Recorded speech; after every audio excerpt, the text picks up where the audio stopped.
fazia com ele? E ela, na confiança absoluta, né? Não, eu tive relação, mas... Não, mas explica melhor, relação, tu fez isso, fez aquilo outro.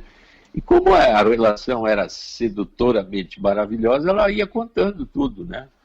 Quando ela terminava de contar, assim, durava uns meses, mais ou menos, aí daqui a pouco ele começava. Vem cá, tia, como é que tu fez tudo isso com aquele cara? Mas eu não te conhecia. Mas tu tinha que te dar conta que tu ia me conhecer, mulher. Tu não podia ter feito isso. E ela, mas fulano, mas... E aí as gurias iam ficando perplexas, né? Mas não tem mais. Tu é uma puta, tu é uma sem vergonha. E chegou a 2 vezes a dar nas mulheres. Esse foi o mote da terapia dele, que ele entendeu. E eu disse, olha, se tu for para o interior como médico, ainda por cima psiquiatra, e tu me fizer isso com uma das mulheres valorizadas da cidade, eu acho que eu vou te prender. Tu vê, mas ele entendeu que aquela formação básica de ciúmes categórico do pai com a mãe o inculcou de tal forma que ele procurava a puta na mulher para puni-la, porque ela não podia ter sido aquilo. Sim, esse aí é uma evolução mais grave desse caso que a ouvinte trouxe.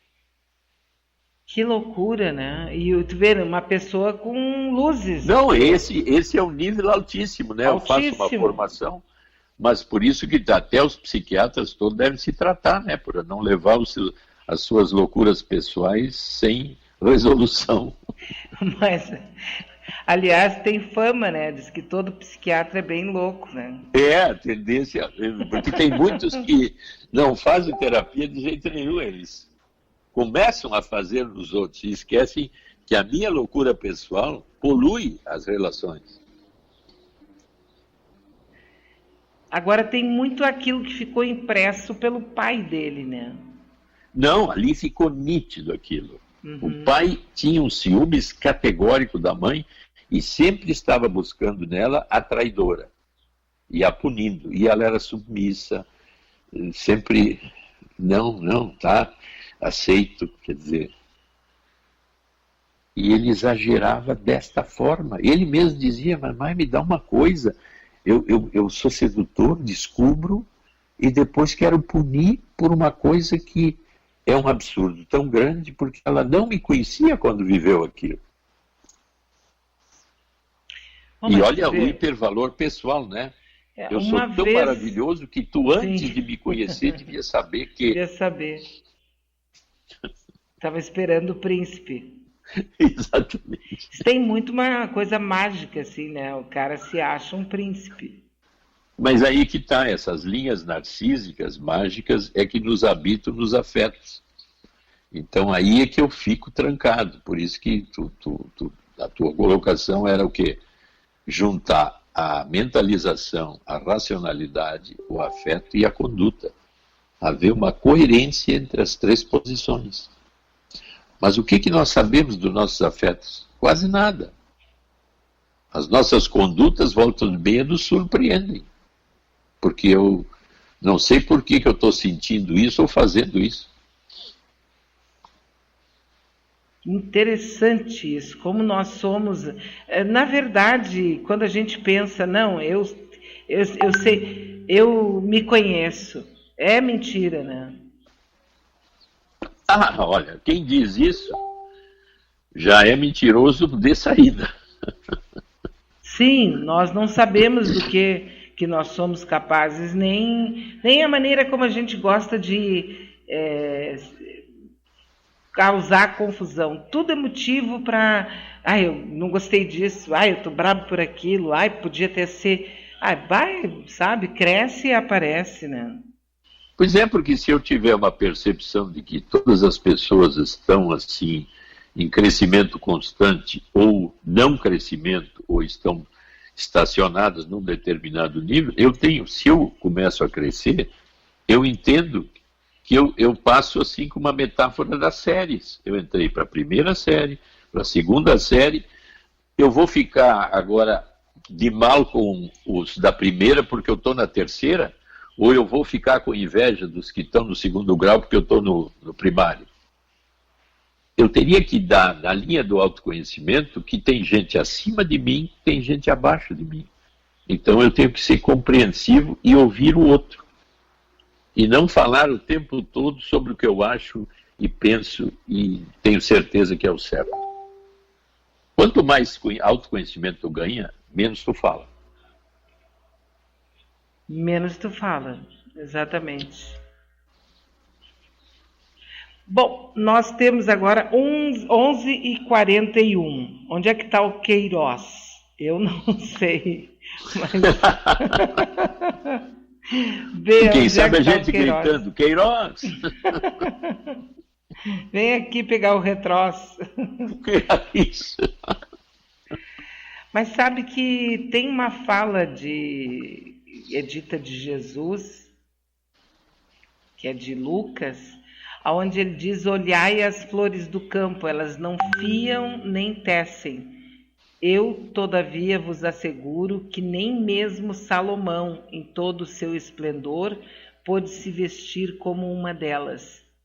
Eu tenho esse texto, assim, essa mensagem guardada muito forte em mim, porque na época que eu estava, tipo assim, vou aprender a meditar, isso já faz mais de quase 20 anos, e eu estava fazendo incursões e finais de semana com grupos e tal, para meditação. Nós fomos no alto de uma montanha e do nada, assim, eu comecei... Tinha uma florzinha do campo, bem pequenininha, e eu, ao invés de olhar ao redor, que tinha uma visão magnífica, lá na região de Córdoba, eu fiquei fixada naquela florzinha. E era de uma delicadeza o desenho interno da flor, uma pequena, bem pequena florzinha. O desenho daquela flor era de uma perfeição extraordinária, assim. E aquilo, aí daqui a pouco alguém bateu em mim, assim, vamos? Eu digo, oi, mas nós recém chegamos. Não, eu tinha ficado ali quase 1 hora. E eu percebi degustando a flor. E degustando, eu percebi que eu tinha meditado, sem aquela coisa do agora eu vou meditar, agora eu vou... Não teve nada, apenas a fixação, a concentração naquela flor. Aí depois eu falei para o nosso facilitador ali, que tinha nos levado até lá, e conversei com o grupo, e daí nós ficamos conversando sobre essa capacidade que a gente tem de abstração. E essa beleza, porque eu sabia que ela ia morrer em seguida, mas ela provavelmente não tinha nenhum tipo de preocupação com isso, ela estava expondo a sua beleza, e era extraordinária, e eu tive o privilégio de poder usufruir, degustar, como o senhor falou, né?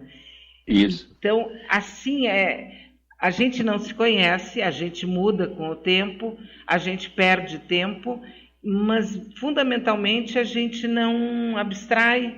Eu acho que se a gente abstraísse mais, nós seremos menos estressados. Eu, pelo menos, tenho certeza que seria, só que eu não consigo, né?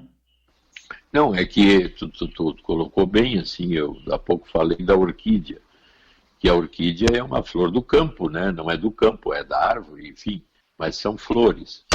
E que, ao serem flores, como diz a metáfora bíblica, elas não fiam nem tecem, e tenho certeza que estão maravilhando, e são maravilhas da natureza ou maravilhas de Deus.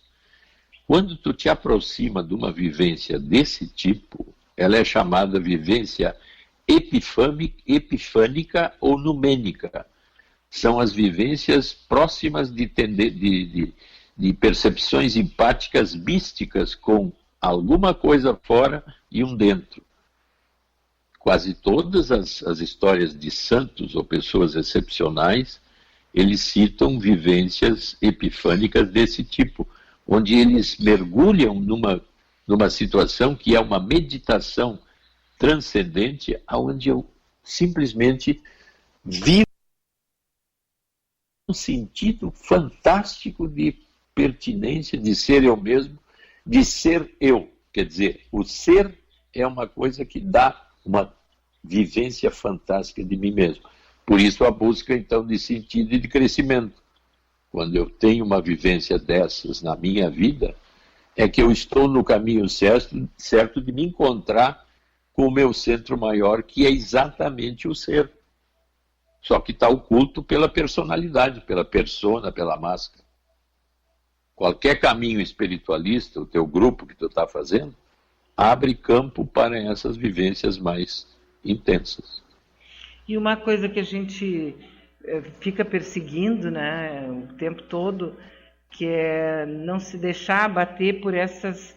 Porque a política, que é o nosso prato principal, ela tá assim indigesta, né?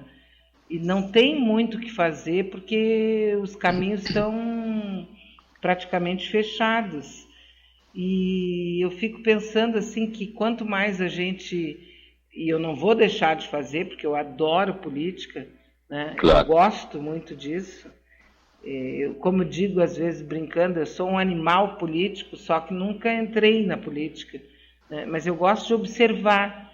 A minha paixão é observar.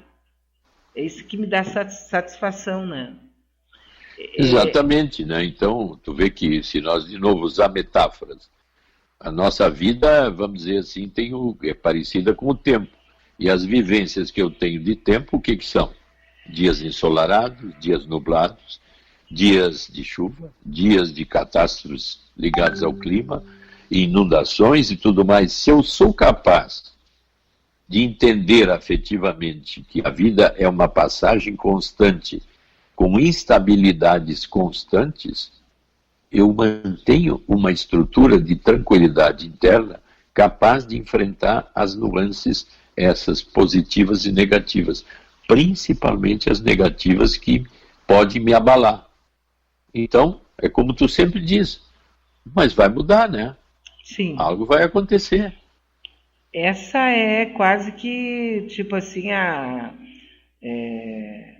o mastro, né, do navio, é a maneira que a gente tem. Vai mudar o vento, vai mudar a direção, vai mudar a qualquer momento. Mas falamos sobre o clima naquele momento. Isso, olha, hoje é sair com guarda-chuva, sair de capa. Hoje não vamos sair porque parece que tem um tornado, ventos de 300 km por hora, não dá. E assim em tudo, na política, na vida pessoal. Eu falo sobre o tempo político assim como eu falo sobre o tempo físico. Mas não me envolvo no sentido de depressões maiores ou desilusões de nível em que eu começo a perder estrutura. E me machuco.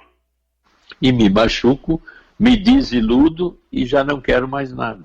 Ou fico igual a eles, cheio de ódio. Ou encho de ódio e daqui a pouco eu tenho que matar o Trump. Eu estava pensando no outro. Como é que Beatriz? Cada um pensa em no seu ideal. Uma vez eu conversava com um advogado, né, e ele estava questionando a legislação brasileira, porque, por exemplo, se eu pego um revólver, vou na casa ou no ambiente de trabalho, eu encontro na rua a pessoa que eu quero matar, mato. Eu, antes de completar um número X de horas, eu não devo me apresentar na delegacia. Mas se eu chegar na delegacia com o revólver, entregar para o delegado e disser para ele, olha, eu matei o fulano por isso, mas fui eu que matei. O delegado vai fazer o BO, né? Vai depois passar, vai investigar, mas ele vai ter que me mandar para casa. Porque não houve flagrante. E eu estou me entregando porque eu quero, entendeu? E isso, inclusive, vai somar na minha defesa depois. Claro, porque eu assumi o que eu fiz, né? E daí ele disse, então, todo mundo pode ter alguém que queira matar. Depois tu prova que tem emprego, que tem casa, tem tudo certinho, tá? Uma pessoa comum, normal. Fica ainda melhor para ti, soma ainda mais para ti. Aí eu disse para ele, bom, então eu acho que eu vou fazer uma lista.